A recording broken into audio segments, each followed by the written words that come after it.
Good evening, everyone. Today is Monday, June 18th, 2012. Welcome to Elmhurst City Hall. If you could all please rise for the Pledge of Allegiance. Thank you. Pledge allegiance. United States of the United States. The Darth Sith Lord. Indivisible. Liberty and justice for all. And before I ask for a roll call, I would like to have a moment of silence for Alderman Jim Kennedy's father, David Kennedy, who passed away. Former Knight of Columbus, 50-year resident of this town, and a proud father of one of our best aldermen. At this time, I ask for a moment of silence for Mr. Kennedy.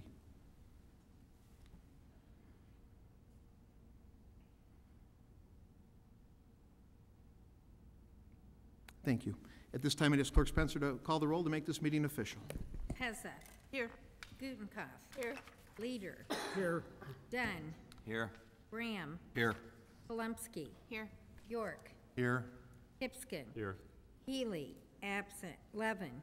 Here. Kennedy. Absent. Morley. Here. Wagner. Here. Mulliner. Here. 12 present, 2 absent. 12 present, 2 absent. We have a quorum, and the first item on our agenda is presentations, and we have several of these presentations. The first one is a presentation on behalf of Metra, and I would ask Jim Kavitan from our Elmhurst Police Department, and also Mike Kopp, pardon me? And the representatives from Metra, Adrian Guerrero, and we have several representatives from Metra to come on up to make this presentation. And Jim Kavitan is our acting deputy chief and very, very much on train safety. And we've got some celebrations here today. Welcome, gentlemen. Thank you. Hello, Mayor, council members. Wes Lujan of the Union Pacific Railroad here to recognize you guys this evening on behalf of our company and our partners at Metra on the outstanding job that Deputy Chief Kavitan and others have done in your community to police the community for rail safety. It's really become a landmark in terms of world-class institution for really recognizing the best practices in rail safety in the community, and we refer people to your model and what you do in terms of enforcement and being proactive around the Metro station almost every day. So with that, we wanted to present you with what we call the Safety Spike Award. And this is a recognition for outstanding communities. That basically is it's one of a kind award. There's only a few of these have been handed out, and we wanted to present this to you tonight. So here's one of the plaques we'd like to bestow on the community.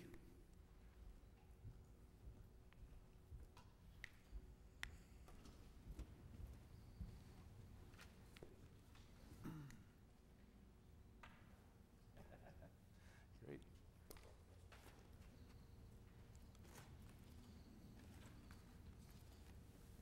Thank you. Nice. Thank you. And while we're here, we just wanted to take one other opportunity to recognize your community as a Traintown USA. This is an honor we bestow on a few communities in our territory from the standpoint that in 1862, Abraham Lincoln signed the Pacific Railway Act that had chartered the Union Pacific Railroad. And 1838, the Chicago and Galena Railroad was established that ran through this area. And obviously, when Elmhurst was incorporated, the railroad was a major part of your community. So we wanted to recognize your city on that, in that respect as well. We have a resolution signed by our Chairman Jim Young. And also, we have an aluminum sign here we wanted to give to the city. A lot of swag here for you guys. Traintown USA. Thank you. And this lastly, we have 2 tokens of our appreciation, and these are really rare. Actually, they were minted just for the Union Pacific on our 150-year anniversary. One of these we'd like to present to the city, which is a coin that depicts the Promontory Point, Utah event that united the nation. It's a one-of-a-kind coin just minted for the Union Pacific on our 150-year anniversary, and we'd like to present this to the mayor as well. And we brought one extra one for Deputy Chief Kavitan because of his outstanding service to the community. So we wanted to bring this to both of you guys. Thank you.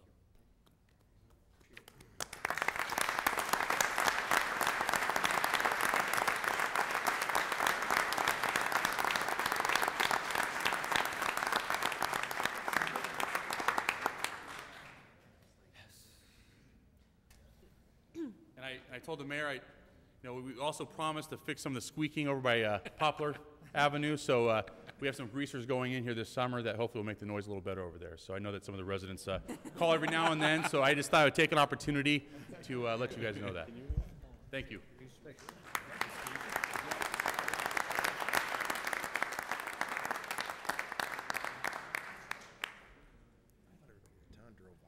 Hey, Pete, can I see the coin? Or we'll pass.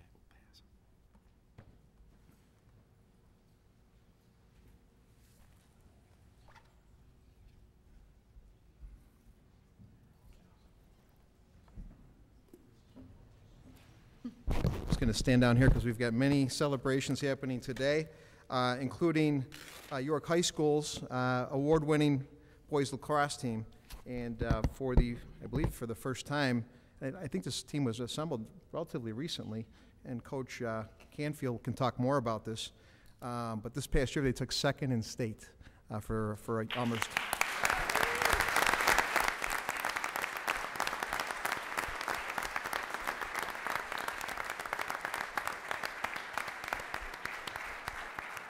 So tonight, not only do we have the entire team here, but we've got the head coach, Don Canfield, York's athletic director, John Rutter, is here today.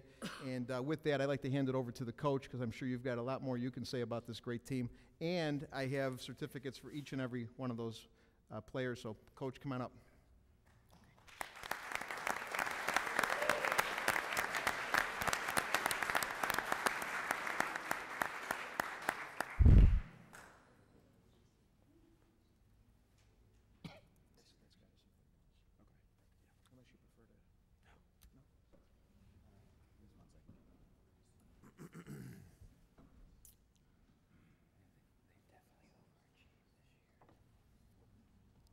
Okay, our first player, number 8, Nick Bassett, son of our fire chief.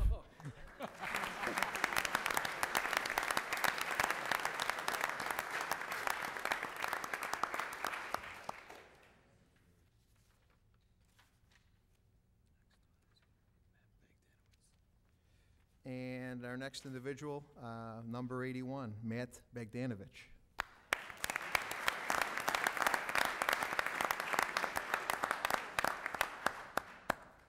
I should have known the name. I used to call him Matty B when I used to coach him in Little League. So he's almost taller than me. All right. And then we've got number 4, Colin Grubbs.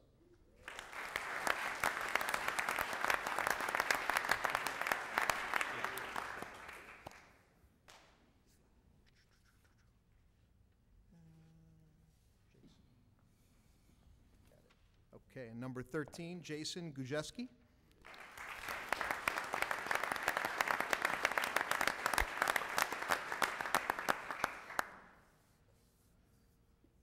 Joe Lavisek.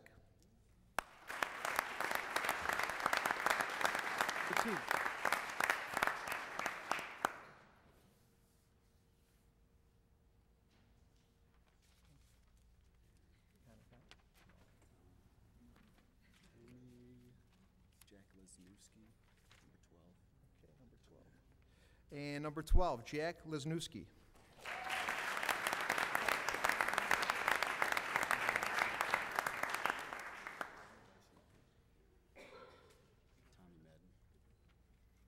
Number 45, Tommy Madden.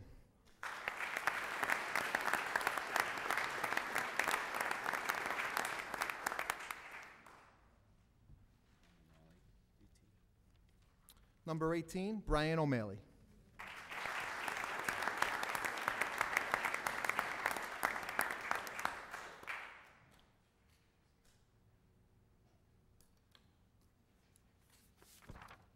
Number 51, Lucas Raznick.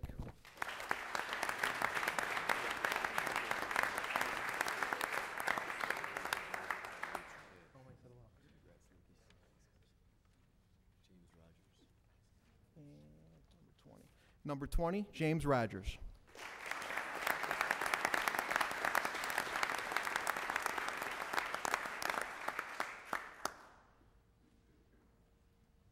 Number 5, Patrick Sheehan.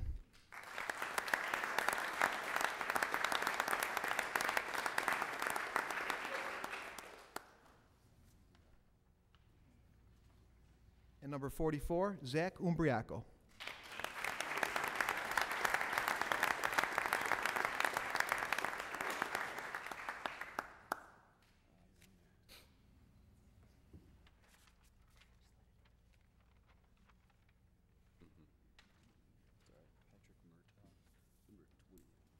Number 21, Patrick Murtaugh.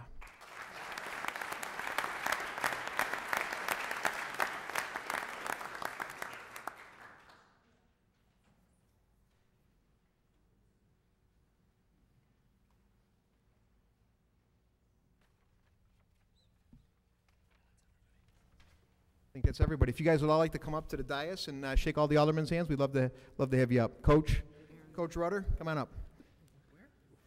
Let's hear it for our second place team, York Dukes of Elmhurst. Second in state.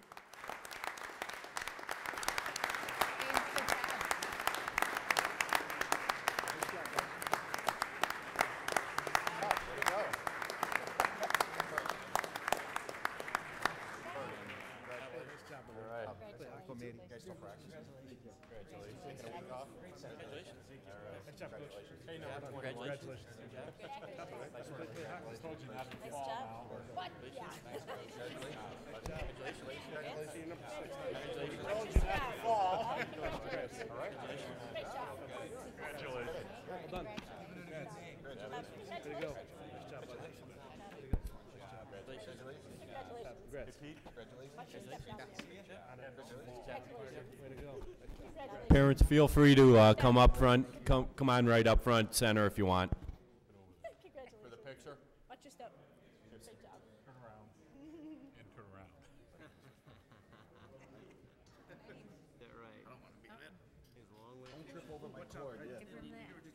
Or me.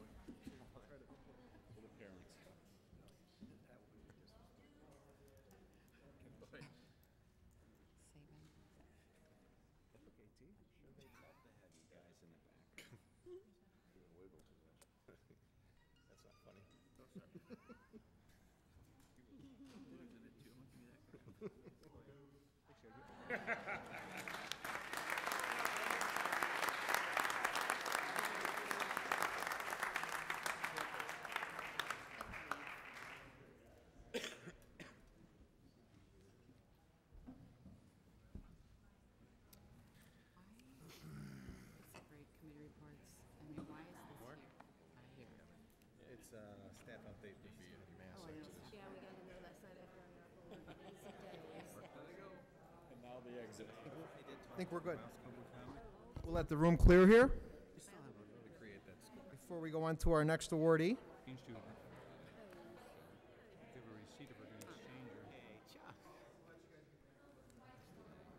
Should have done her. I didn't realize he was hiding in there. Get more information.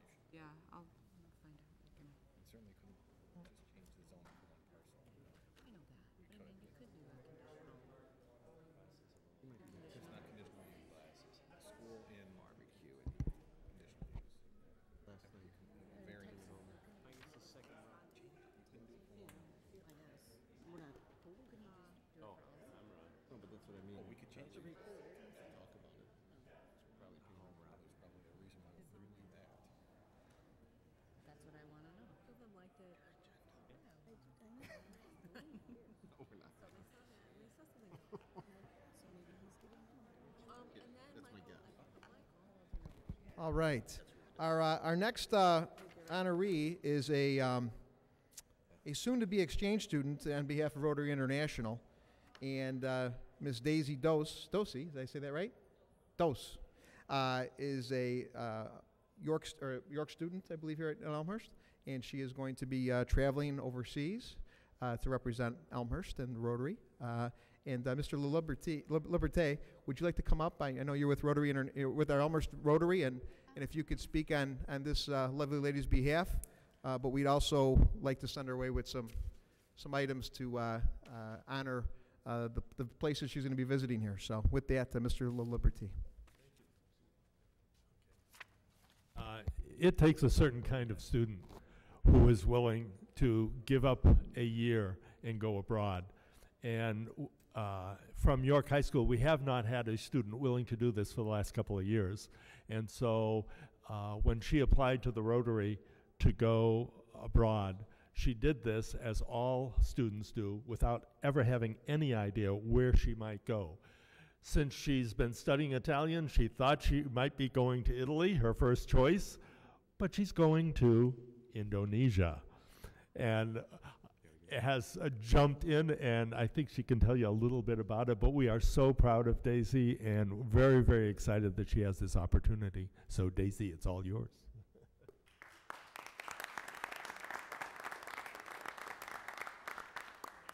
I'm Daisy. I'm going to Indonesia. One of the things that the youth exchange program does is it wants to connect cultures together to kind of form this peace all over the world. And there's like millions of kids going on this exchange, and it's a really good exchange. And I'll be meeting people from all over the world. And the main thing that I'll be doing there is school still. But I'll be meeting a lot of people, and I'll be learning more about the culture, and I want to bring the culture back here and teach Elmhurst more about how other people live. And like, it's a third world country, so you can kind of like connect that to Elmhurst and be like, oh, but people live this way too, and it's a really good connection. So yeah, that's it. Good job. 1 second. Okay. Daisy, okay.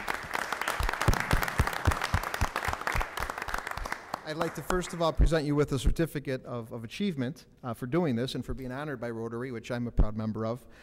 So this is a certificate on behalf of the city of Elmhurst, because not only are you representing Rotary, but you're representing our great city. So on behalf of the city of Elmhurst, we'd like to present you with this. Oh, thank you. All right.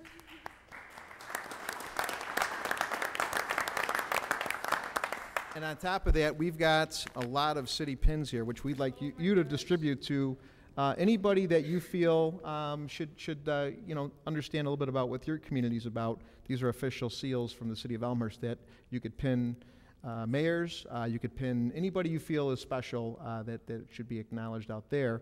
So here's probably about 100 of these that you can spread the word of Elmhurst as well in Indonesia. So here you go for that.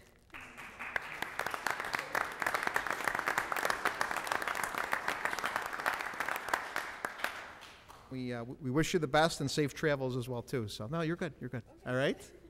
And we also thank her parents for bringing up a good kid that is going to give up a year of her life to experience something different. So that's special. So we thank you.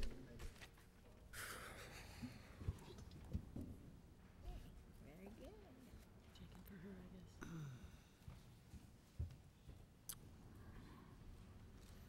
All right, we'll move on to our in our meeting here to item number 4, receipt of written communications and or petitions from the public.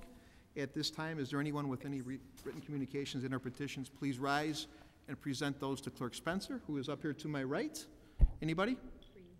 Seeing none, I will move on to public forum, and I would ask Clerk Spencer, has anybody signed up for public forum tonight? Yes, Mr. Mayor, we have 3, and we'll start with Gilbert R. Fisher, 586 North Van Auken. Mr. Fisher, naturally you have 3 minutes, and we appreciate you coming out tonight. Gilbert Fisher, 586 North Van Auken. A week to 10 days ago, I was at my son's house complaining about my taxes. He started laughing at me. He says, "Dad, you don't know what you're talking about." So he's got a computer. He went on the government state thing or something, and he brought up my house, and he brought up my taxes, and he started laughing. He says, "You're way along on your taxes," he says. They're shafting you a lot worse than you think they are. On the one line, it said $70 to the city of Elmhurst. 3 years later, it was $241.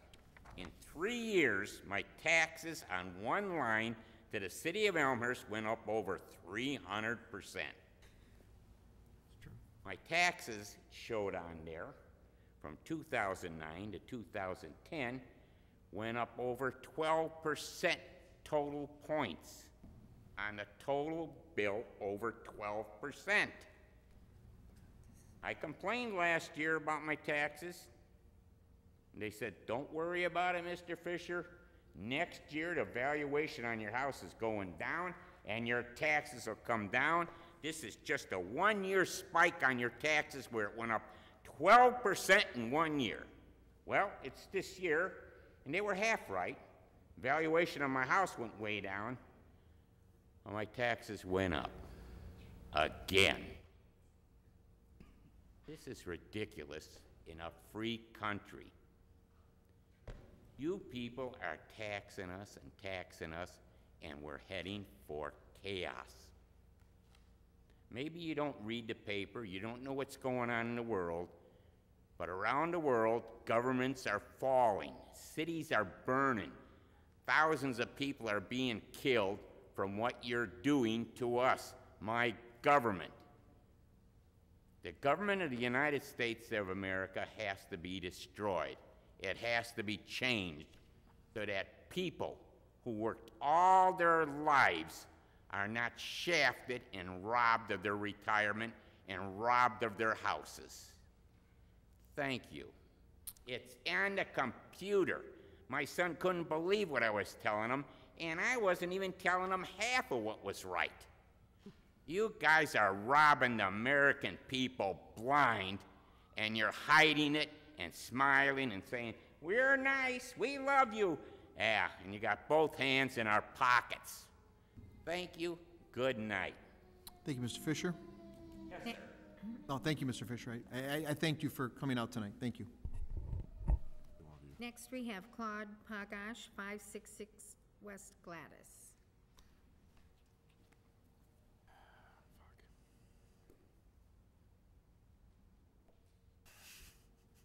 My name is Claude Pagash. I live at 566 West Gladys. It's been an interesting week. Mr. Morley would like to have $89 million in bonds. Nice number.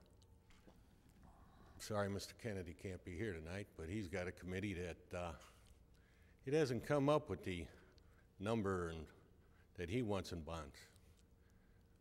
But Mr. York would like $10 million in bonds. The mayor would like a new parking garage. He hasn't got the money for that either. And then Monday, naturally, we had to have somebody come in about Hannah. Ah, yes, I can just envision those plans. Some more bonds. I think I'd like to see the heads of committees get together just to see what the total bonding is that they would like to have. Plus, what the city has already got outstanding that we're paying on. And $89 million is only for one TIF. Don't you think before you vote on something, you got to have an idea just how much you're voting on? Another little thing at the meeting I found was this. We do have a payback on our taxes for seniors. Interesting, isn't it? 23 people got a kickback.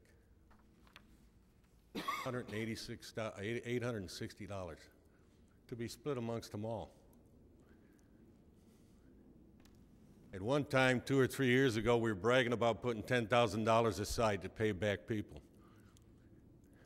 let alone all of you were here when New York students came here and said they need approximately $250,000 to help the students at York that can't afford it.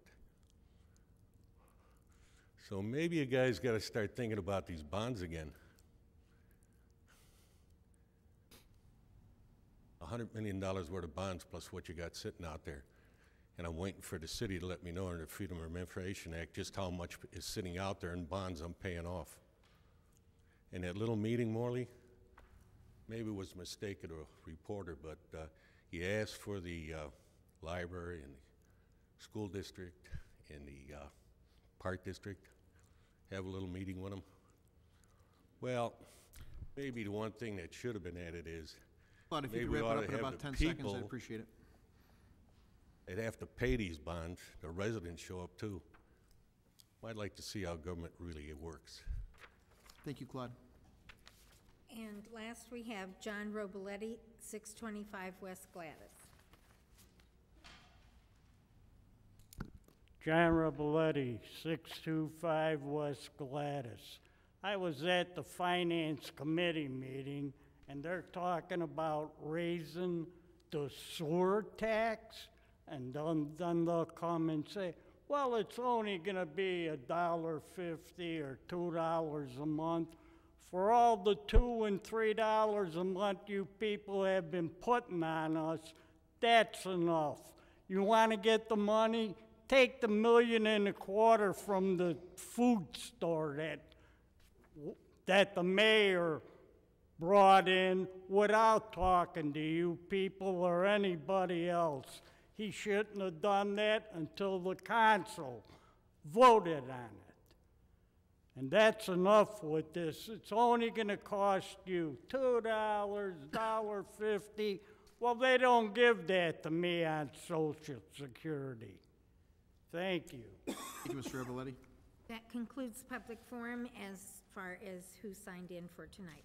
Thank you, Clerk Spencer. I will officially close the public forum at this time. Move on to announcements. Anyone with announcements? Anybody? Okay. Very good.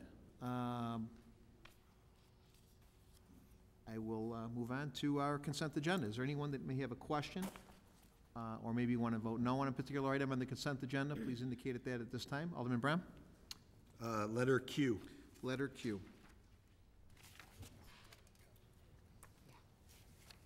And anybody else? Okay. Oh, Alderman Dunn. Item M. Item M is in Mary.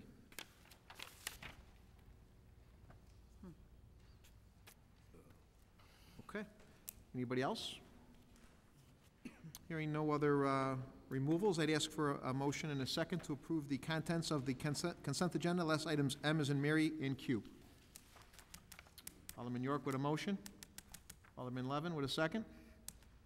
Clerk Spencer, if you'd be so kind to call the roll. York. Aye. Levin. Aye. Kennedy, absent. Morley. Aye. Wagner. Aye. Mulliner. Aye. Pezza. Aye.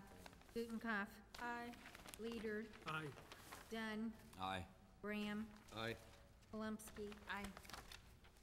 Pipskin. Aye. Healy. Absent. 12 ayes, 0 nays, 2 absent. 12 ayes, 0 nays, 2 absent. The consent agenda passes, less items M and Q. And at this time, I ask for Clerk Spencer to read the recommendation on item M, please. Item M. It is therefore the recommendation of the Public Works and Buildings Committee that the city enter into Phase 1 design agreement as outlined above, and that the city attorney be authorized to prepare the agreement, and that the mayor be authorized to sign the agreement to allow for the Phase 1 design work to go forward. Respectfully submitted, Public Works and Buildings Committee. Unsigned by Jim Kennedy, Chairman, signed by Bob Dunn, Vice Chairman Diane Gutenkopf, and Chris Healy. And at this time, I ask for a motion and a second to put this particular item on the floor, please. Alderman Dunn with a motion. Alderman Gutenkopf with a second. And discussion. Alderman Dunn, actually Vice Chairman Dunn. Yeah. Go ahead.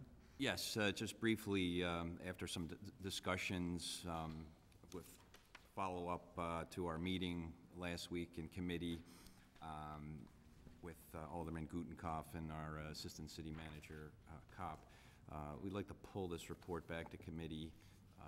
We were waiting on some costs. We have those costs. We have a time to refine the information in the report, and we'd like to have another look at it before we put this to councils. So we'd request that this be pulled back Okay. to committee. Very good, very good. Okay. We'll need a motion and a second to go ahead and pull that back. Would you like to make a motion, Alderman? Motion? Yes. And a second by Alderman Gutenkopf. We can do this by voice vote, if that's okay. Any discussion, first of all? Okay. All in favor of pulling this back to committee, say aye. Aye. Aye. Anybody opposed, say no. And the ayes have it. It will go back to committee. Next is item Q, and it is also a recommendation. I'd ask Clerk Spencer to please read the recommendation. It is therefore the recommendation of the Development, Planning, and Zoning Committee to support the recommendation of the Zoning and Planning Commission for approval of these requests. The city attorney is hereby directed to prepare the necessary documents for the city council approval. Respectfully submitted, Development, Planning, and Zoning Committee. Signed by Stephen Morley, Chairman, Danny Palumsky, Vice Chair, and Norman Leader, Alderman, 2nd Ward. And at this time, I'd ask for a motion and a second to put this recommendation on the floor. Please, Chairman Morley with a motion, and Vice Chairman Palumsky with the second. Discussion. Mr. Chairman? Thank you, Mr. Chair. This is a report recommending 5 variations going along with the Mariano's grocery store and their proposed development on North York Street. It was unanimously approved coming out of the Zoning and Planning Commission and unanimously approved coming out of this committee. And I'd be happy to answer any questions. Thank you, Mr. Chairman. Alderman Brand. Thank you, Mr. Mayor. Thank you, Chairman Morley. My questions really are from a couple of the variations that are being requested. But I first want to say the 3rd Ward residents have expressed to me, as well as the business owners, are very excited about Mariano's coming to this location. And as I joked with Mr. Mariano himself that day, I'd be more than willing to swing a sledgehammer to destroy the current Ford dealership that is there today, because we're anxious to see something looking a lot nicer than the remnants of that dealership. My question, though, pertains to the parking setback variance requested. Or was it a variance? The parking setback that's being proposed is 0 feet. I did read in the commission report that there's a feeling of correct line of sight on North York. I'm concerned, even though the Ford dealership had the same type of setback, being 0 cars up against pretty close to the curb, I'm concerned with the clearance and the line of sight in that intersection and coming out of the driveways if the parking setback is absolutely 0. And that's my first question. Did the committee discuss that at all, and what were the thoughts in regards to the safety aspect of having no setback whatsoever? Mr. Chairman. Yes, thank you, Mr. Chair. We did discuss that in committee. We were fortunate enough to have Assistant City Manager Kopp, obviously former police chief, Fire chief? In our committee, our fire chief, in our committee as well, in charge of safety, and there were actually, higher plan was reviewed by the fire department and approved. There was actually a radius change on that corner, and also a slight change in the sign to further improve any safety concerns. Alderman Bram's correct. The setback that they're requesting is the exact same setback that's been at the Ford dealer for 20-some-odd years. So there was concern and discussion about the safety of that intersection. We did have city staff there. They don't have any additional concerns, and therefore, after committee review, we did not have any additional concerns. One thing that Mariano's, or the applicant representing Mariano's, did say is that certainly once they get up and started, they will be doing their own traffic studies in terms of egress and ingress within the site. But the concerns were raised at committee and answered. Follow up on Brad? Yes. Thank you, Mr. Mayor. My only other question on this request is the ground sign that is being requested, the variance. What is allowed is a maximum of 5 feet above grade, and what is being requested is 8.5 feet above grade. I myself am not a big fan of signage whatsoever. I'm glad to see that Mariano's isn't requesting a very large pylon sign in that location. I would like to see most of those go away, or as much as possible. So I'm glad that there's a change there. But was there any rationale behind the variance of almost 50% going from 5 feet to 8.5 feet above grade level? Mr. Chairman. We discussed the variation in the sign as well. As I had mentioned, the sign actually was slightly moved from the original plan.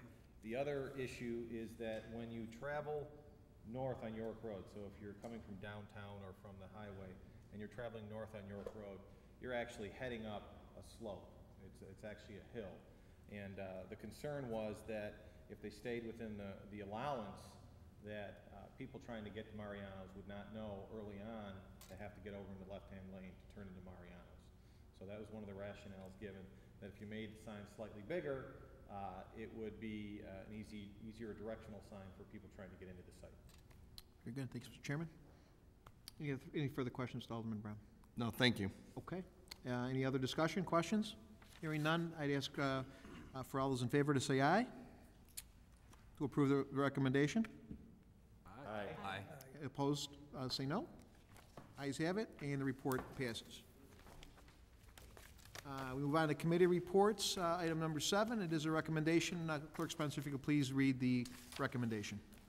It is therefore the recommendation of the Finance, Council Affairs, and Administrative Services Committee that the City Council direct the City Attorney to prepare an amendment to the Municipal Code of Ordinances, changing the sewer rates for the City of Elmhurst, effective for usage billed on or after July 1, 2012, as follows.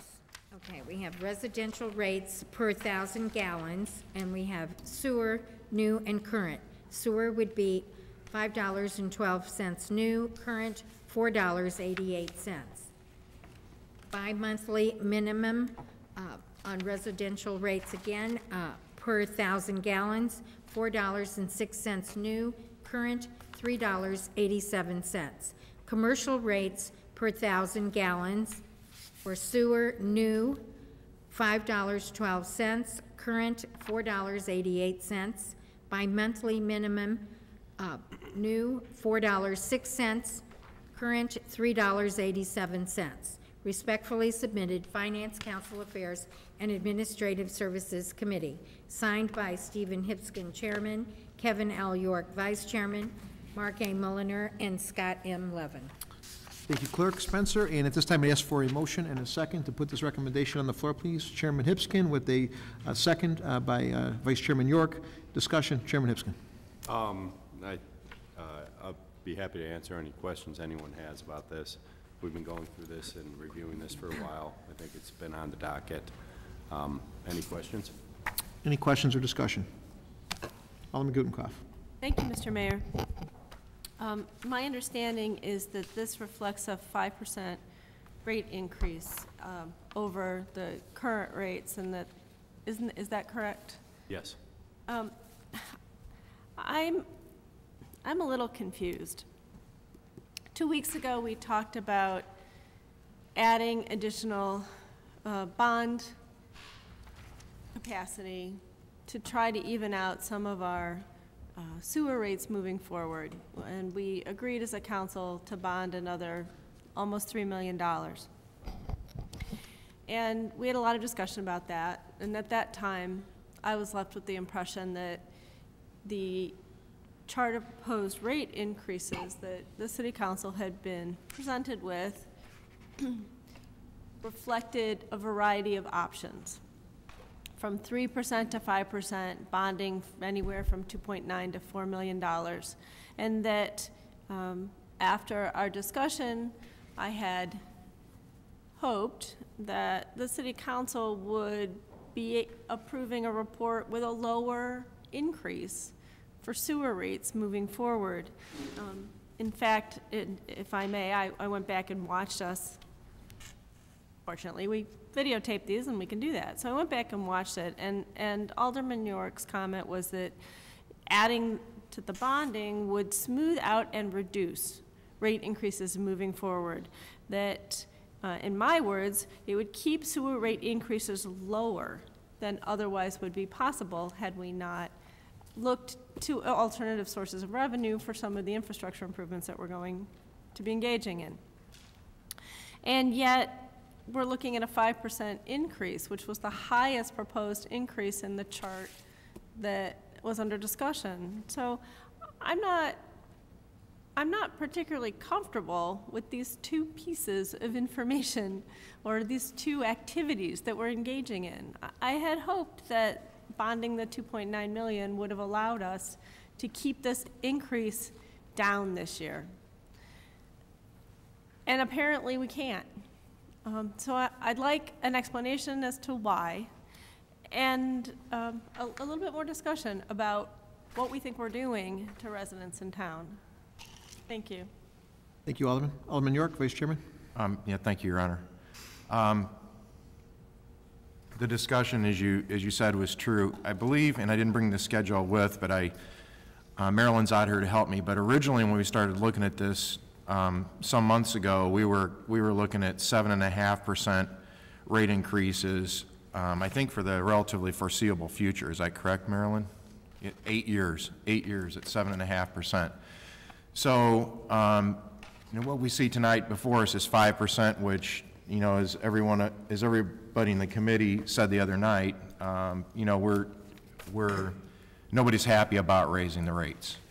At our last committee meeting, we also had 3 different scenarios presented with varying levels of debt, of debt contemplation, some various levels of bonds being contemplated. And the committee at the time was uncomfortable with making a decision without looking at some best practices, and actually the finance staff has been at a GOA meeting and they've gotten some guidance on some debt parameters, I guess. So they're going to bring some information to the committee.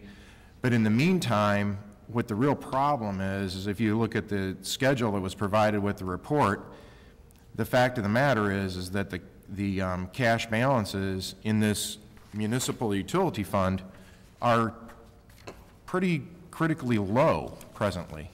And so while the committee wasn't thrilled about the prospect of doing this, we felt like as good stewards we needed to do something in the meantime and have city staff come back to us with some recommendations on debt that would perhaps, right now we're looking at 5% out for the next 5 years on the schedule. I think all of us would like to see that, be less than that, but we need to look at what's a reasonable amount of debt. Is it 40%, 50%, 60%, so on and so forth. And then along with that too is, we have to consider expenditures that are going to be made as a result of the stormwater and sewer reports that have been issued because of the storms we had a couple of years ago. So unfortunately, this is something that we're doing to mitigate the cash balance from becoming too dangerously low.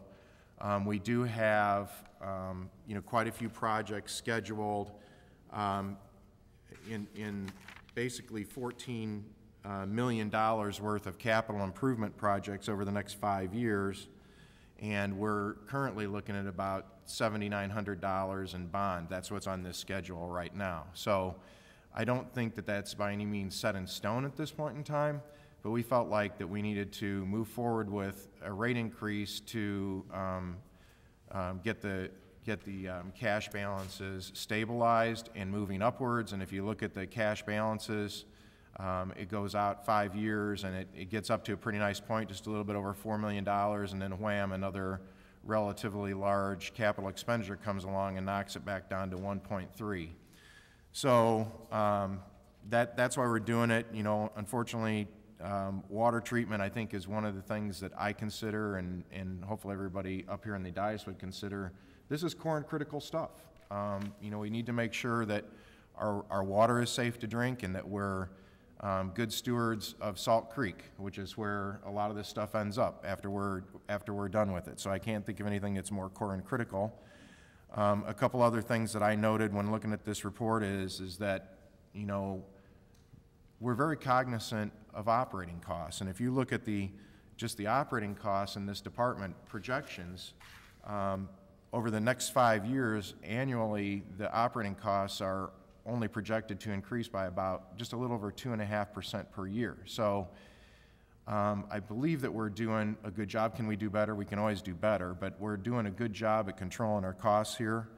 And I do want to make it clear that debt would never be contemplated as a way to subsidize keeping rates low. We can't ever do that. We've got to make our rates and take care of our business with regard to debt issuance. So Mr. Vice Chairman, this this fund, as this is just a point of discussion, services the day-to-day operations of our storm and sanitary for the entire city of Elmhurst. It's a municipal utility fund, so the revenues that come into this are expended 100% within, as you described, to service that area. Thank you. Yeah. Okay. Given the magnitude of that issue in this town, I think that's an important question to be discussed. Alderman Levin. I just want to add a couple things to that. One is, to clarify, we won't pay for the operations, but it is something that we are continuing to look at in terms of the capital expenditures and smoothing the costs out over the useful life of the capital assets, so that taxpayers today aren't fully paying for assets that may last a whole lot longer. The other, I think, as we started looking at it, there was a concern about exactly how much debt we could take on. I think you take criticism either way. Either someone says you're taking on too much debt, other people are saying you're raising taxes too much. So we're trying to look at it to balance those out as best as we can. I think another factor was that it's going to take a little bit more discussion than a meeting or two. This is, and I give Alderman York some significant credit here for looking at this concept in general of smoothing out the capital costs. But we can't wait 6 months to fully vet this and figure out what makes best sense while not funding the current operation. So it's time that right now to evaluate what the increase should be. We haven't done it for a while, so we felt that this would be a safe number to put into effect for a tax increase while we continue to look at those capital costs. So we're not going to just defer it for 6 months or a year while we debate it. Thank you, Alderman. Anybody else? Alderman Brown? Thank you, Mr. Mayor. I as well have some concerns over the proposed increase for the sewer. I think Alderman York might have misspoke when he also mentioned the stormwater in the same breath. This is just for the sewer increase. I do know that the two are separate. The concern I have with the report itself is making a statement of projects that we don't know what we may and may not need to do. So we're asking the residents of Elmhurst for a tax rate increase, if you would, for something we don't know what we're going to be doing. It could be $1 million, it could be 10 million, or who knows, it could be zero. When Burke came and did the presentation, he actually made a statement of most of the sanitary issues that we had. I believe 75% of that big number were due to residential issues. And those are issues that should be resolved by the various residents of the city, not by the greater city of Elmhurst. I do know, as Alderman Levin gestured, there are some projects attached to the report, but I'm also reading about what is stated of, we need to be aware, let me quote it, current budget projections for the sewer segment of the MUF do not contemplate any capital expenditures that may result from the Burke RGN Elmhurst Storm and Sanitary Comprehensive Planning Design project. The way I interpreted this was the rate increase that's being proposed takes that into account. I don't know how we can take something into account when we don't know what that dollar amount is. I do agree with Alderman Levin's comments in regards to the best practices of debt management. I think that's a good thing, and I give kudos to Alderman York for pursuing that. I just think, though, that 5% after last year, there was a rate increase of 7.5%. I think that 5% is too high. Especially, I didn't really see any substantial justification of the need for 5%. I know there's definitely concern, but I always like the data and the proof behind the increase before moving forward. Therefore, at this time, I'd like to make a motion not to make it zero, but to amend the report to be at a 2.5% increase compared to a 5% increase. Second. Alderman Sepulveda seconds that amendment. So we have a motion and a second to go from the 5 to a 2. Any other discussion? Alderman Levin. On this motion? On this motion. Right. 2.5, Mayor. Okay. Yeah, 2.5. The problem is, if you look at the line that talks about our cash balance end of year, and compared to what it's supposed to be, which, you know, is in the 3.6 million, I think, 3.1 to 3.6 million is supposed to be our cash balance. Currently, we're at 369,000. Even with the 5% increase, we're going to 503,000.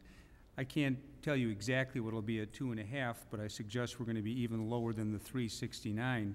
So we're moving away from the fact that on the last page, or the last couple pages, is a chart that shows all of the capital expenditures, not including the stormwater, that we know we're going to have to make over these coming years, and we're trying to build up the cash balances so that when those projects come online, and these are maintenance kinds of projects, that we have the money around. So and I do want to correct one thing I said, is it's not a tax increase, it's a rate increase. This is an enterprise fund, so we're just paying for what we need to fund to keep the enterprise running. So I think it's not prudent. I think it'd be somewhat irresponsible to talk about cutting it lower than what it is. We did reduce it from 7.5% going year after year to cut it back to 5% with the hope that we can look at these bonding issues to try to smooth it out. But I just don't see how we can pick an arbitrary number of 2.5% when there's no warrants, no basis for the reduction. This is a number that is carefully talked about. It's, you know, if you said 4.8 or 5.2, I don't know if it's going to make too much difference, but this is a number that we need to take us to where we have to be in years to come. Thank you, Alderman. Any other discussion, questions? Alderman Bram. Thank you.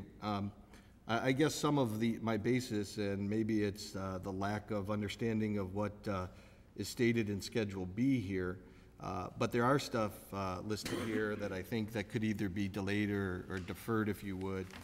One of which, I'm not sure exactly what the land acquisition item is. We have $175,000 for vehicles, which I know is also being discussed in the Finance Committee, so I appreciate that.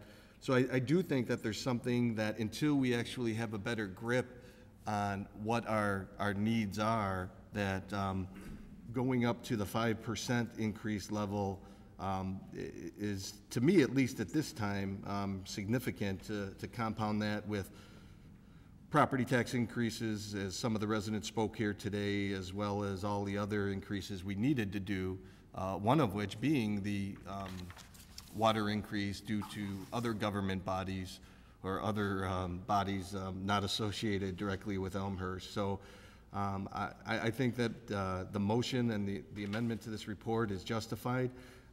We're talking, you know, approximately another half a year, I think, before we revisit this, to a year at most.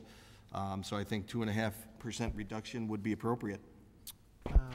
Before I move on to Alderman Pezza, City Manager Grabowski would like to interject a comment. Yes, if I can just comment, the numbers that are in Schedule B are a 5-year CIP plan that we talk about very carefully every year. It's by no means arbitrary. The vehicles that are in there are equipment that are used to maintain it. They're not necessarily autos, and that's what the policy discussion at the Finance Committee is right now. So I just wanted to clarify for everybody that this is a 5-year plan that staff works on constantly. Thank you, City Manager Grabowski. Alderman Pezza, would you like to make a comment? Thank you, Mayor. I just, you know, when I voted 2 weeks ago to approve that new bond amount, it really was in good faith with the understanding that this number was going to be under 5%, less than 5%. I was very disappointed to see that it was back at the 5%. You know, an increase over an increase isn't a reduction. I think we need to clarify that also. So, you know, when you keep increasing something, but it's a lower increase than you increased it last time, that's not a reduction, it's an increase. I think this 5% seems to be almost like a shot in the dark number, given the economic times we're going through right now. I think we should be increasing what we need and not what we want or think we might need. So I do not support the 5%. I would support a lesser number. Thank you, Alderman. Anybody else? Alderman Levin. Just to clarify, I could call it a decrease because it was 7.5% last, you know, for this year. Next year, 5%, so that's a true decrease of about 2.5% in round numbers, but. For about 33. Sounds like a decrease to me as well, Alderman, but We're Alderman increasing Gutenkopf. again, so. Thank you, Mr. Mayor. It's a lesser increase. It's not a decrease by any means. It's a lower increase. I think. Conceded. I think part of what always becomes so difficult when we talk about these fund changes and how we fund the activities within these projects is the disconnect between the time we approve the annual budget and the time it takes us to take a look at the rates.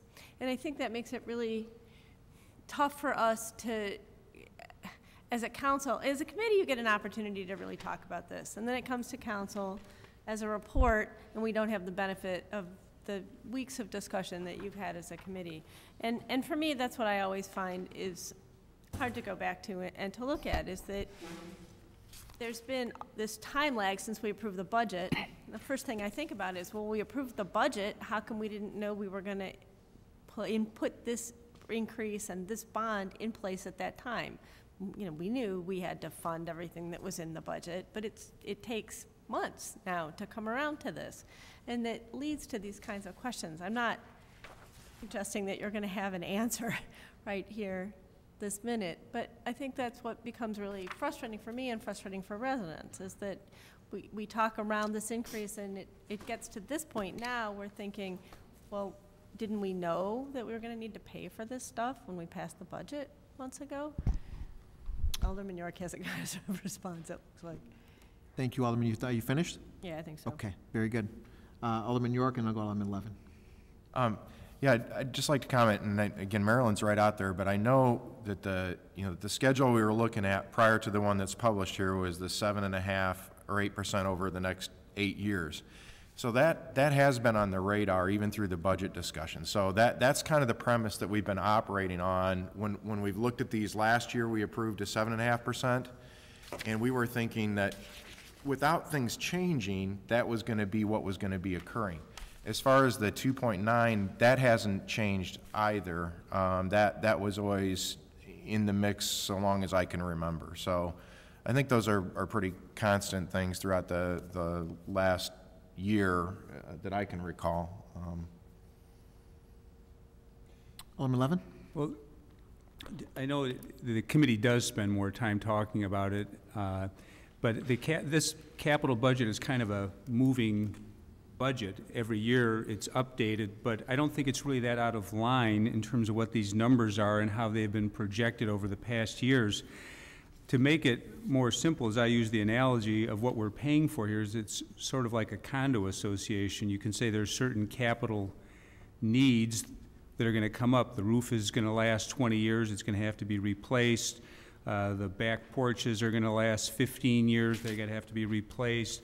And we're trying to look ahead and see what kinds of capital expenditures are going to come into play with the assistance of staff, and then budgeting to make sure that the rates we're charging are going to meet the needs to fit those capital expenditures. But I think that these numbers have been out there. I mean, each year we project 5 years. There's one more year to add on, but the 5% is a responsible number. I know what you're saying. It's still an increase, but it's a decrease from what was projected. So I don't think I can support a 2.5%. 5% is the responsible number. Thank you, Alderman Levin. Alderman Mulliner. Yeah, I can't support going down to the 2.5. I mean, we've been looking at this for a long time and trying to come up with a reasonable number. We're all well aware of the fact that we don't want to increase rates, we don't want to increase taxes, but our primary responsibility up here as the city is to provide certain services, and one of those services is to handle the sanitary and the stormwater, primarily the sanitary in this case. And we have to make sure that we're prepared for those problems that are coming up and try to make sure that we maintain the infrastructure that we have in place without having to spend huge amounts of money in bonds when those days come along. We want to be able to keep that as level as we can. Yes, there was talk about using the 2.9 for potentially leveling off costs. To some degree, it does level off costs, but it's not, I cannot, in my own mind, take out bonds to level off an operating cost. Those debt bonds have to be for a purpose of, we need a new infrastructure, we need to straighten out infrastructure, and that's really where we're at. That 5%, we've been talking 8% for quite a while. I mean, this is a good compromise bringing it down to 5%. And I believe that this is the strongest position we can take. It's not something that we just picked a number out of the air. I mean, this was very carefully thought through. Thank you, Alderman. Alderman York with a close. Yeah, and then the other thing, too, I think you have to factor into it, too, is that periodically we get mandates that are handed down and things that we have to do, like I believe the sludge pad modification was something that is the result of a new EPA rule, and further out in 16 and 17, removing chemical phosphorus. These are things that are thrust upon us without a lot of foresight. And just between those two projects alone there, you're talking about, you know, over $1.1 million that probably not too long ago wasn't even on the radar because it just popped up as a result of an EPA mandate. So I feel like we've done a lot of work. You know, I'm actually looking at a schedule now that goes out 10 years on capital projects. To say that, you know, the number is just a shot in the dark, frankly, I'm not buying it, and I feel comfortable at 5. It's the right thing to do. We can come back later and you know, look at it again. Maybe who knows what's going to happen with the result of bonding and operating expenses and everything. We don't have all the answers right now. Thank you, Alderman. Before I ask for a vote, Mr. Chairman. So, in closing, I have a lot of confidence in the Finance Committee. And I have a lot of confidence in our finance department. They've delivered these numbers to us for a very long time, award-winning. We don't pick a number. I mean, does your committee pick a number and say it's random? I haven't heard anybody come up to me or call me that this report has been out for a week. No one's calling me saying, why are we picking this number? We didn't pick this number. We came upon this number scientifically. This number doesn't allow us to come and kick the can down the road for another council to have to pay for a user fee. So everyone knows where I stand. Thank you, Mr. Chairman. The vote or the question is, shall we amend to go to 2%, 2.5%? And I would ask, Alderman Pesley, would you like to finish up? And then I'm going to call for a roll. Just quickly to add to, or to end this conversation, I think it would have been extremely helpful to all of us if we knew something. It's been 2 years since the flood. We don't have any solid information as to what exactly it is we should or need to do, or how much money we need. Had we had that information before us, obviously all of our lives would be much easier in making these decisions. So hopefully we will have some type of answer regarding these issues very soon rather than later. I think it'd be very helpful for all of us. Very good, very good. All right, I would ask Clerk Spencer to call the roll, and this is again on the amendment to go to 2.5% from 5.5. Clerk Spencer, please call the roll. Graham. Aye. Pezza. Aye. Gutenkopf. No. Leader. No. Dunn. No. Polumsky. No. York. No. Hipskin. No. Healy, absent. Levin. No. Kennedy, absent. Morley. No. Wagner. No. Mulliner. No. 2 ayes, 10 nays, and 2 absent. Thank you, Clerk Spencer. That motion fails. We go to the underlying motion, and I would ask, any other discussion? I would assume not, because it's been pretty much vetted. Alderman Gutenkopf, would you like to further discuss? Thank you, Mr. Mayor. I'd just like to make a final comment, because I do understand how much work the Finance Committee has put into this. I think I'm just expressing a little frustration with perhaps a lack of real clarity at our last discussion about where you thought the rate was going to go, and leaving I guess I'm frustrated. I was left with the impression that you were targeting those lower end increases in the chart that you gave us. That only went from 3 to 5%, and I realized that you still had, you know, a further meeting to discuss this. I was able to stop in for a brief period of time at that meeting, and I've been pulling back the budget book out and kind of flipping ahead. It is fair to say that we do have a lot of projects ahead of us, and the only way we're going to pay for this is to have money in the balance to pay for these future projects. I don't want to leave the impression that I don't think we should be doing some of this critical work. We should. I think it's just a frustration with the process overall of how we arrive at the rate numbers and why bonding is appropriate, but not going to give us the same sense of relief at the rate increases that I had hoped for.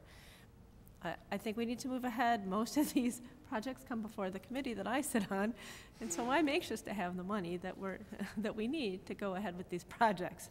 I'm gonna support this report, but I'm gonna do it with a little reluctance and frustration. So thank you for letting me have a couple minutes to say that. Thank you, Alderman. Hearing no other discussion, I ask Clerk Spencer to call the roll. Lipscomb. Aye. York. Aye. Healy, absent. Levin. Aye. Kennedy, absent. Morley. Aye. Wagner. Aye. Mulliner. Aye. Pezza. No. Gutenkopf. Aye. Leader. Aye. Dunn. Aye. Graham. No. Polumsky. Aye. 10 ayes, 2 nays, 2 absent. 10 ayes, 2 nays, 2 absent. The report recommendation passes, and I would just like to add that storm and sanitary is a core and critical function of the city of Elmhurst, and I applaud the alderman who applaud the committee as well as the alderman who voted for this. It's important, and if we don't continue to operate our storm and sanitary effectively, we know that that could be a big issue given what's happened in Elmhurst, not only in the last couple of years, but the history of Elmhurst. So I applaud the alderman for supporting this. On to reports. Reports and recommendations of appointed elected officials. I have really not much to say other than City Manager Grabowski and I and Public Works Director Hughes attended the Western Access meeting last week. Got an update as to progress, et cetera, and that seems to be moving along well. We do have also dialogue with Alderman Bram and Alderman Polumsky regarding the 294 North Avenue eastbound situation up there. We're working with all the stakeholders, including the Sportsman's Club, MasterCar, and all the different folks affected, including the village of North Lake that actually has got a lot of stake in this as well too. So, and all those talks are going well and moving forward. So that's really it from me. We've got a lot going on with our next item, which is our proposed North and York TIF. We have our consultants here.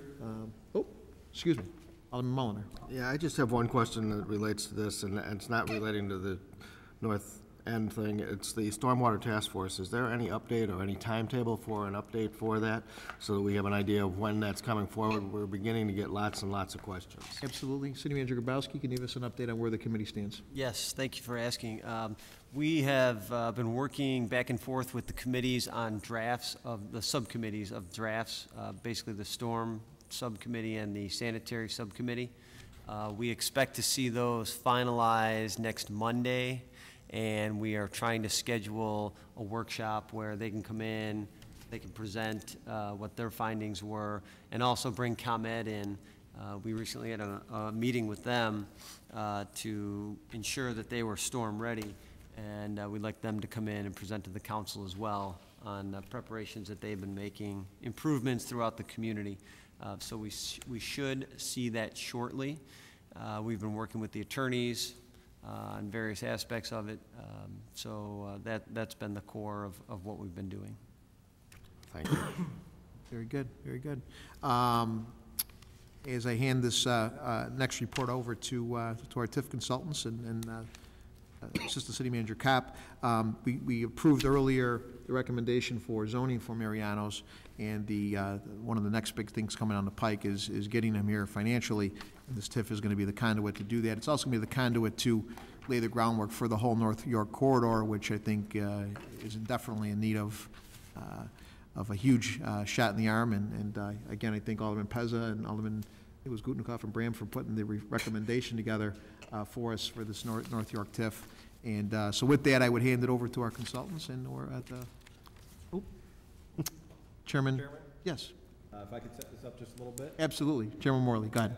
Thank you very much. As the council will recall, we recently approved a recommendation from the D&Z and the subsequent resolution setting up both the JRB and the public hearing.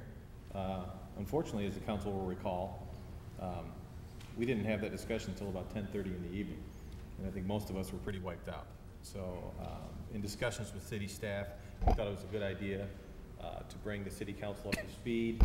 In addition, it's been certainly several years since the city council has been faced with something like this. We're going to be making a lot of decisions over the next 8 to 10 weeks.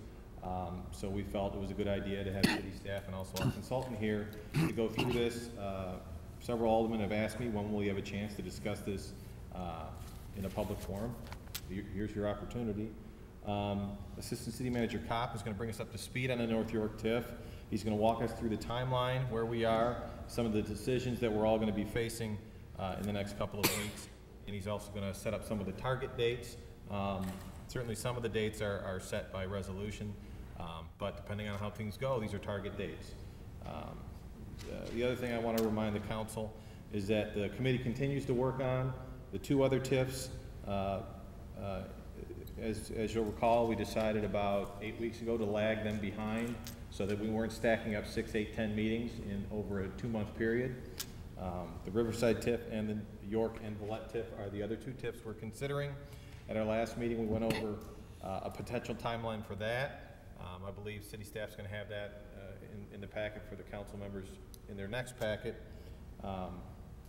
We're also working with city staff.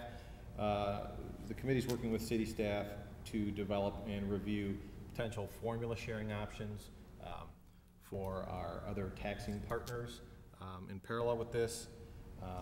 And finally, and most importantly, back to what we're seeing tonight, it's one of the things that I discussed with both Assistant City Manager Kopp and Mr. Grabowski, is that council feedback.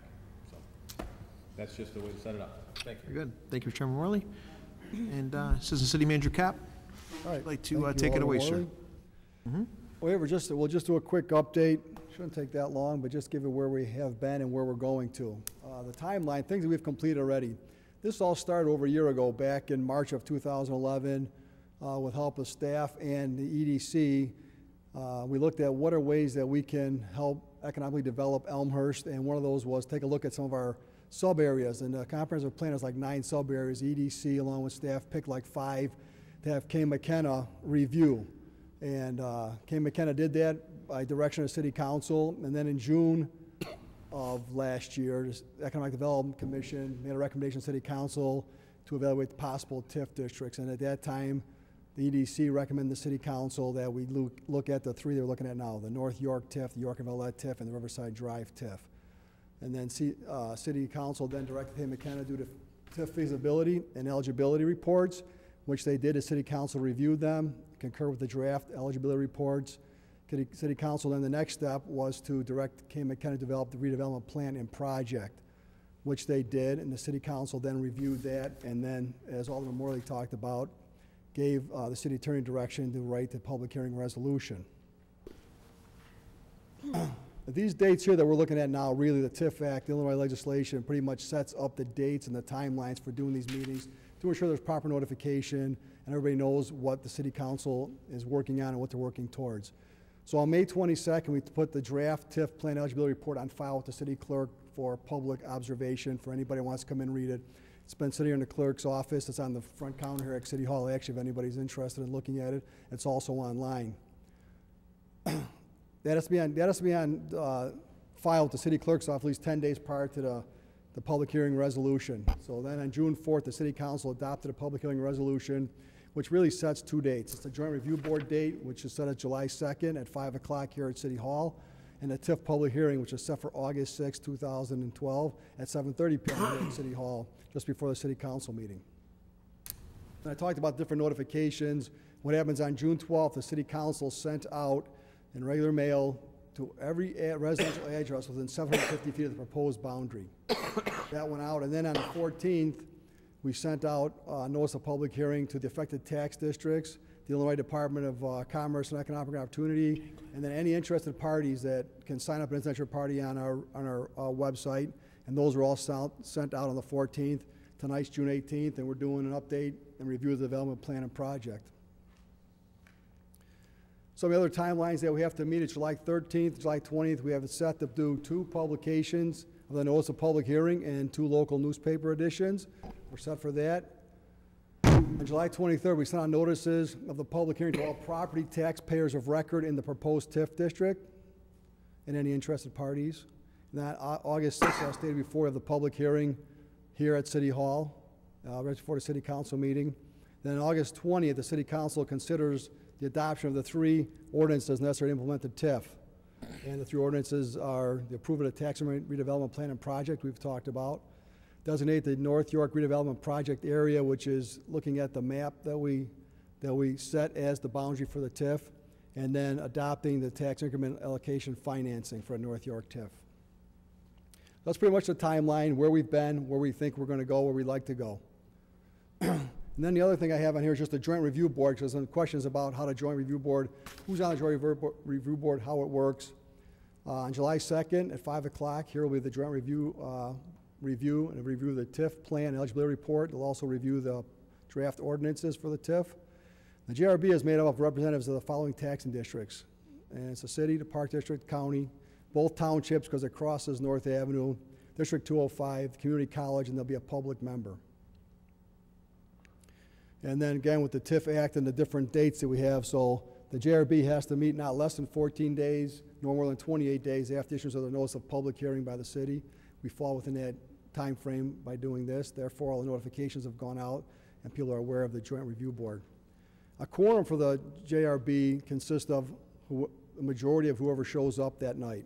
So if only 5 members show up, that's the quorum.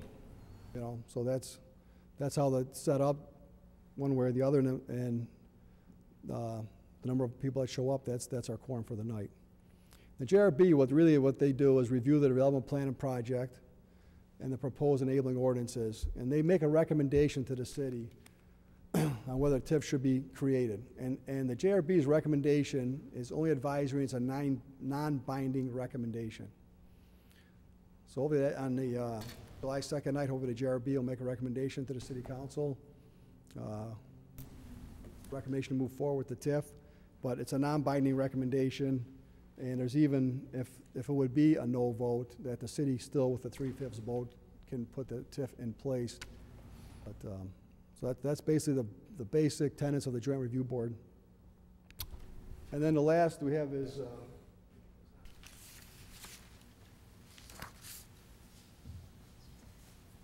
and this is the TIF map for North York. And there was some discussion a couple weeks ago by some of the aldermen about the map, and so we have the map out here and just open it up for any discussion. Very good. And Alderman Pezzi had a question. Did you have a question? Mr. Kep pretty much answered it. So I just want to be sure that Joint Review Board, the non-binding recommendation, I know they don't actually vote, but is it just basically a consensus discussion, yes or no? Because they don't actually vote on it. They should or do take they an vote? actual vote at that. They review do board. vote? Yes. Okay. That's what I was curious. Alderman Brown. In regards to the Joint Review Board, I guess my only concern is the timeline there.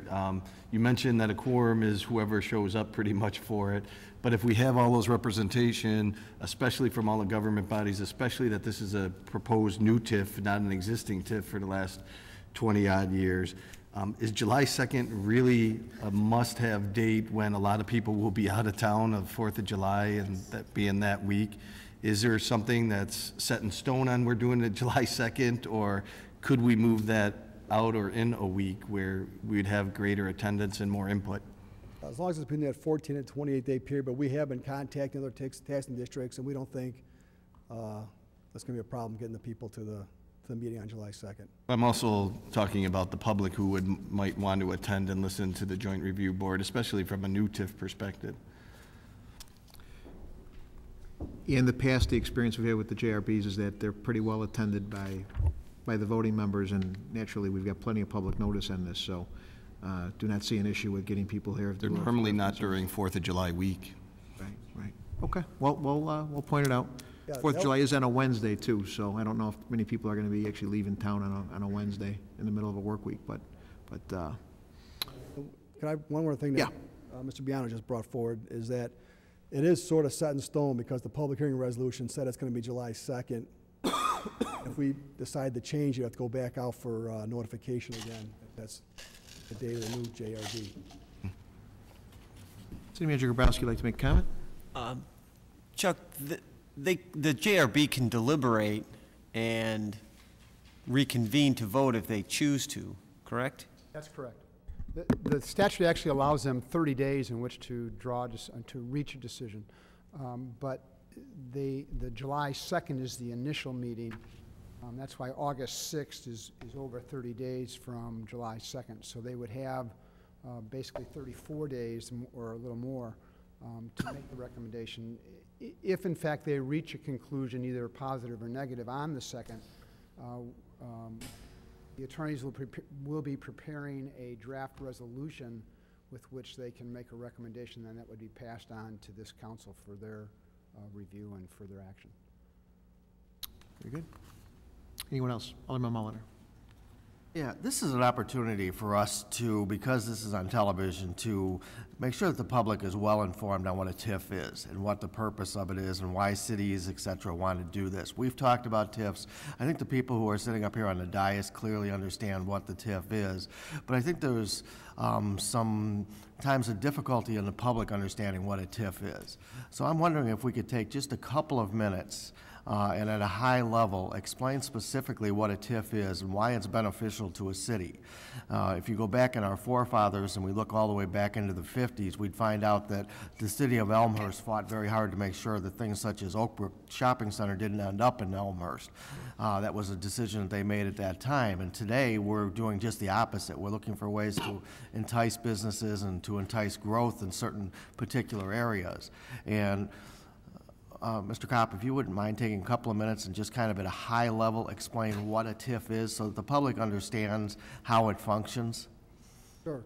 The name itself explains a lot, the Tax Increment Financing District, and what that does is allows the city of Elmhurst to put the increment of taxes developed as new development happens to put back into that area. And so the only tax dollars that go into this redevelopment area are those from the property owners in that area.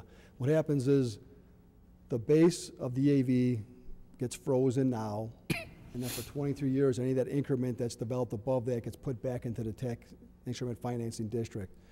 And it's really to take an area that's somewhat blighted and put redevelopment in it, give it a shot in the arm, as the mayor said earlier. It gives the city opportunity to make investment in that area, to redevelop it into a higher, better use.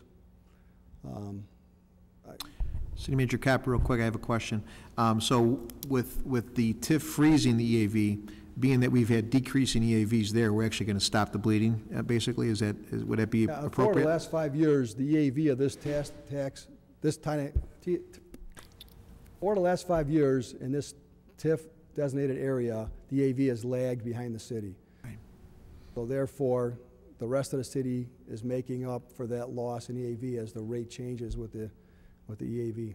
So what's currently coming will always go through the taxing bodies. It's just that the level that it's frozen at over and above will go to incent that area to plant the seeds for future. That's correct. Very good. Okay, just want to double check. So if the EAV would stay the same, that right, taxing districts would get the same amount of money that we get now. We're hoping with the reinvestment in there, it increases that amount of money.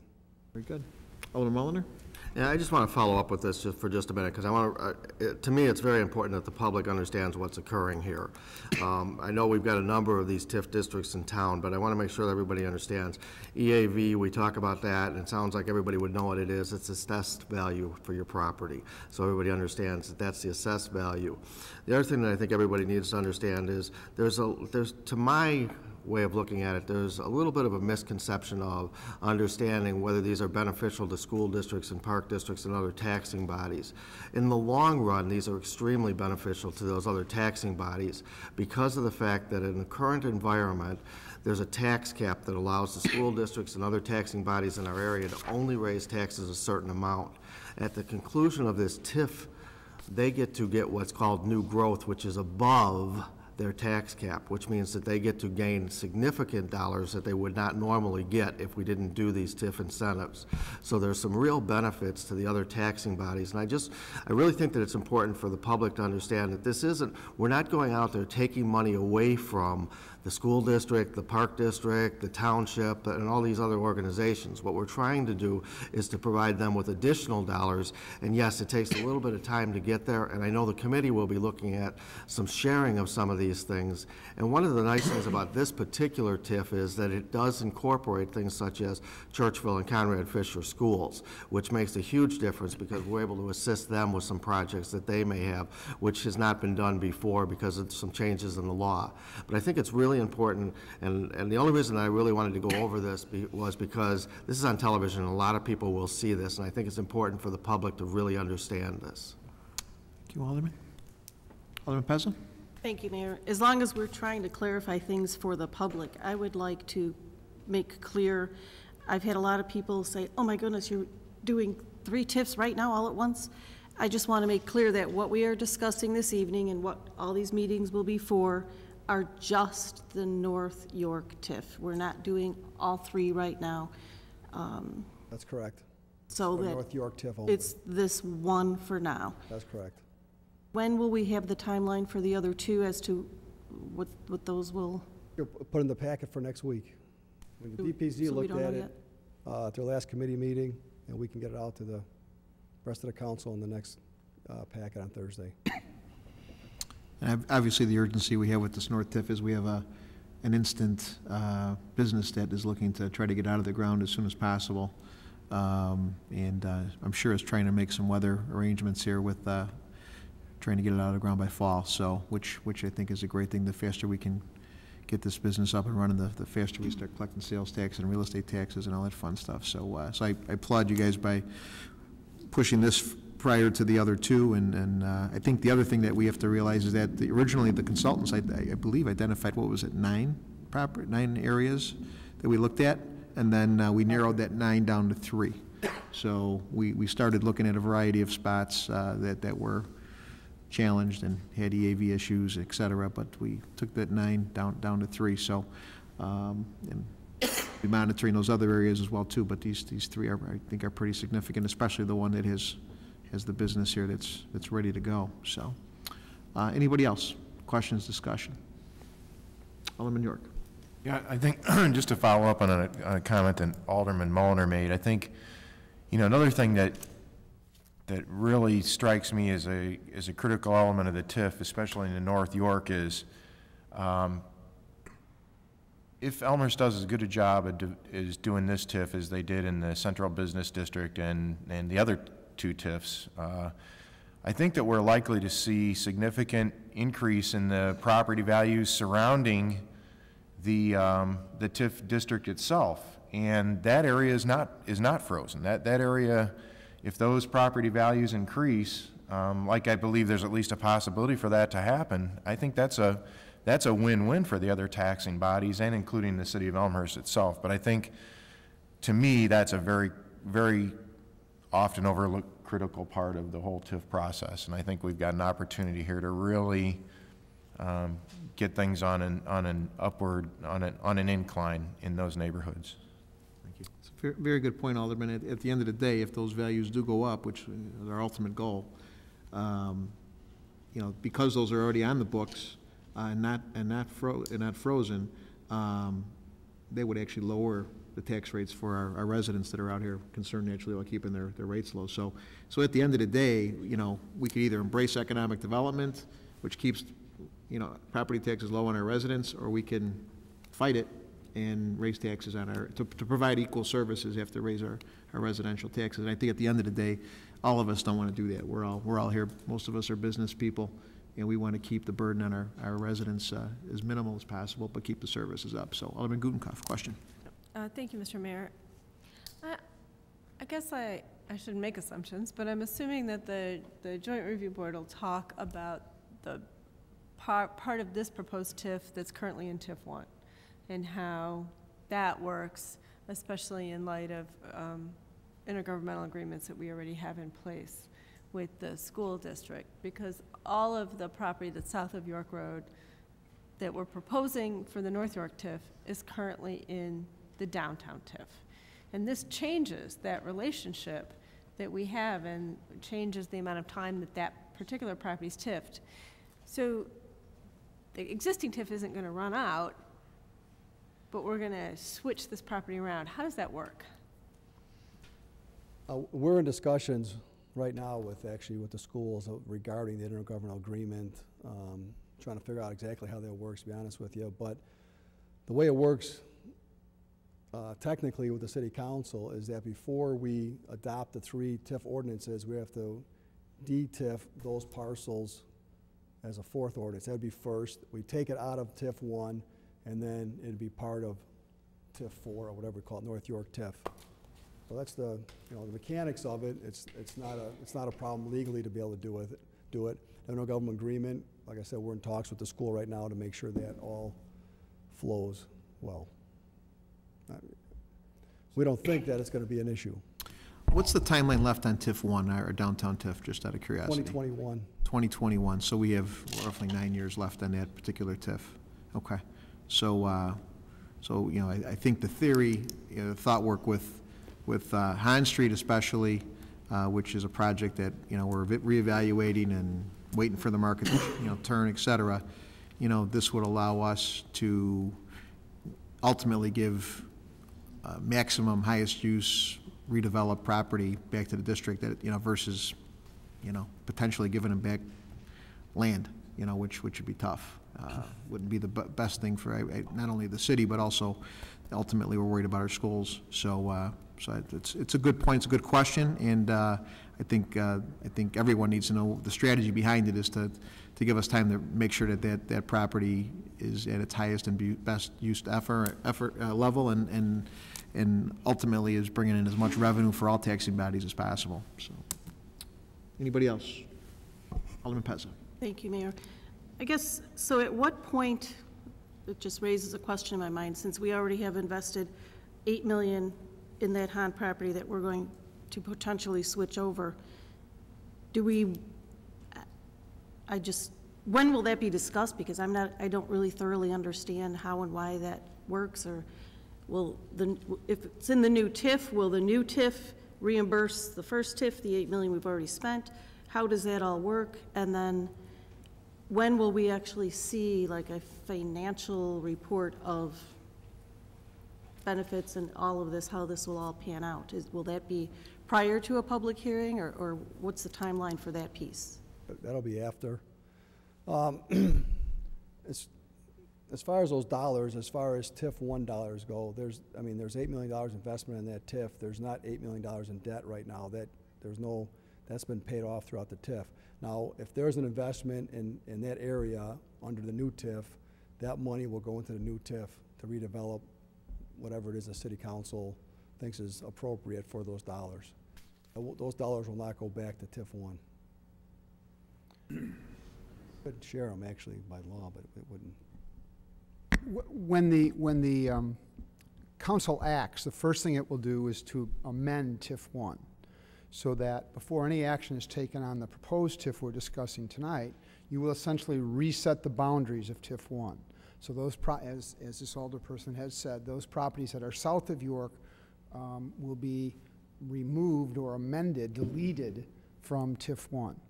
At some point, the county will come back, not before the public hearing, but at some point the county will come back and amend the total value of TIF 1 to reflect the removal of those parcels and the value of those parcels. Once the council, and that can be done the same night. So my guess is that your staff will organize the agenda so that you will pass the ordinance amending TIF 1, and then you will pass the 3 ordinances that Mr. Kopp had in his presentation to adopt the North York TIF, so that you will now essentially have the property combined with with the North York TIF, so that anything moving forward, those properties will be included in the development and in the increment, if you will, from when they started. Now, what you have to remember is that when TIF 1 was adopted, the base on those parcels was much less. So that as they come into the new TIF, their value should be, you would assume that they will be higher. I don't have the numbers in front of me. I wasn't prepared for that. But we will assume they're higher, so that the taxing bodies, including the city, will get the benefit of having that in the base, and taxes being generated on the higher base will provide them additional revenues, if you will, before the increment can be reached. Does that make sense? Pretty much. Okay. So that at some point, Oh, look and see it. if there's development to occur on those Han Street properties and those 2 other properties that are south of North Avenue, the council then could make a decision as to what it will do with any increment that's generated off those properties. So that decision doesn't have to be made now. It certainly doesn't have to be made before or discussed during the public hearing. The purpose of that hearing basically is just to talk about the intent and the purpose of establishing the North York Street, TIF. Very good. Mr. Chairman. Thank you. Since we're on the topic of maps, I think it's important to understand, and I mentioned this at our last meeting, this committee probably looked over a half a dozen different maps when we were considering this North York TIF, and it changed a little bit over several months' time. But the 2 most significant changes I feel are important to point out is one was the addition of that property south of North Avenue, which Mr. Biondi pointed out. It's actually a release of that property, Biondo. I knew it. I get it wrong. I grew up listening to the radio. Dick, I know. It's actually a release of that property. It's a release of that property, which is very important to understand. It's not freezing that property for, do the math, I don't know, 37 years. It's actually an incremental release. That property is released and then it's refrozen. That's one thing that's important to note. The other thing is, and I think it's actually a larger issue than this and a larger benefit, is that the council adopted a map that included both Churchville and Conrad Fisher. And that is a huge benefit to one of our taxing bodies, District 205, and it allows us a much easier avenue to distribute funds for potential capital projects in those 2 areas. The other option, there's plenty of other options. One of the things that we did not want that was brought to us by the expert was porting. If you actually have TIF districts that are contiguous and touch each other, you can actually port funds. And we felt that that was certainly not a route we wanted to do. So we thought that this was actually a fairly good compromise with the release. Thank you. Alderman Brown. Thank you. I guess I would like to explore the map a little bit further, and specifically the Han Street properties. In order to encompass the Han Street properties in this TIF, we also need to encompass what is now CVS and Panera and that structure. By doing so, though, you're increasing relatively, I would say significantly, but it's all relative, I guess, but the EAV of the total TIF, since those are already redeveloped properties. So has that been looked at to see if utilizing those properties as a segue to the Han Street properties, the result of that overall increased EAV is worthwhile of including the currently undeveloped Han Street properties? What is the pros and cons of both? Has that been evaluated, and what are the pros and cons?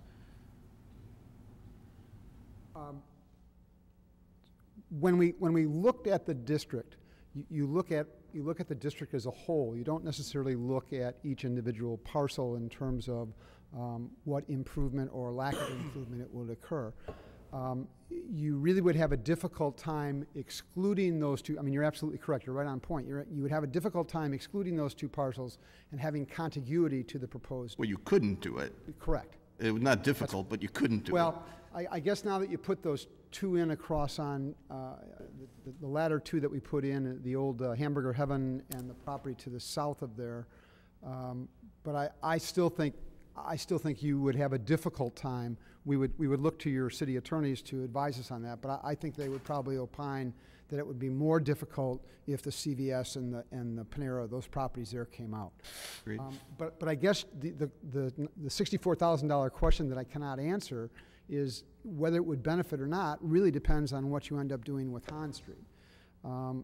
Clearly, if there's a significant development there, the growth of that property will overshadow the incremental value or the incremental increase in value of the 2 or 3 properties that were needed to bridge or to get the contiguity to go into. That would be true if we didn't already invest over $8 million from the current TIF in that. I would agree with you. But since that investment's already been completed, I don't know if there's any significant benefit of, extending further. And that's why I was looking to you to see, where the evaluation was and how you came to that conclusion of proposing an extension across North Avenue on the west side of York Street. Mr. Biondo, real quick question.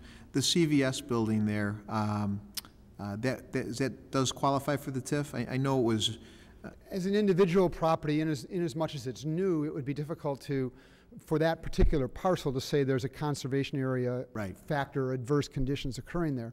But as part of the entire whole, you can certainly argue, and we have, that you could support the inclusion of those 2 parcels or 3 parcels into the TIF and not jeopardize the finding that as a whole it's a conservation area. And from my recollection, and maybe I'm showing my age, and I know Alderman Wagner probably remembers, back when I was growing up, it was a National. So they actually didn't knock that building down when they redeveloped it. They kind of reskinned it. It was a National, and then it became a banquet hall called the Ambassador Banquet Hall. So that original structure that is probably, at my guess, somewhere around 50-plus years old, the underlying structure of that is an old building that was skinned. Having bought a few tables at the Ambassador, I give you a little history on that property there. So I would assume, because it wasn't like a knockdown and a brand new building, that it's probably going to be looked at a little bit differently than than just a skin building. Well, if it was a total demolition, we would count the year in which it was built. If it was a rehab, then yes, we would stay with the original year it was constructed. If I might add, I just wanted to comment on, I believe it was Councilmember York's comment about the ability of the TIF to generate value for properties surrounding the TIF. The purpose of, stated right in the Act, one of the purposes is to leverage public funds, to use public funds to leverage private funds. So to the extent that this TIF is successful, and there's absolutely no reason that it shouldn't be, whatever investment the city would put into that TIF, you would expect to see, I don't know, 4, 5, 6 times, depending on how successful it is. And I think, I don't know if Marilyn knows or not, but I think Tom Trozian was telling us that on some of your existing TIFs, you've seen that development, my recollection was 4 to 5, maybe even 6 times the initial value in terms of the future growth of the developments that occurred there. So I mean, that's not unusual, nor would it seem unreasonable for that to occur. Very good. Any other questions? Anybody? Okay. Chairman Morley, I appreciate the setup and the intro, and Mr. Biondo from Cam McKenna, along with Assistant City Manager Kopp. We appreciate an excellent presentation and bringing us up to speed on the timeline and the jurisdictional boundaries of this new proposed TIF for the north end. And And again, I appreciate the aldermen that put this original recommendation through, Alderman Pez and Alderman Brown, that wanted us to look at this as an area that was definitely in need of help. So, so with that, we will move on our agenda to other business. Anybody with other business? Anybody? Okay, and at this point, I ask for a motion to adjourn. Alderman Hipsky want a motion, Alderman Morley with a second. All in favor, say aye. Aye. We are adjourned.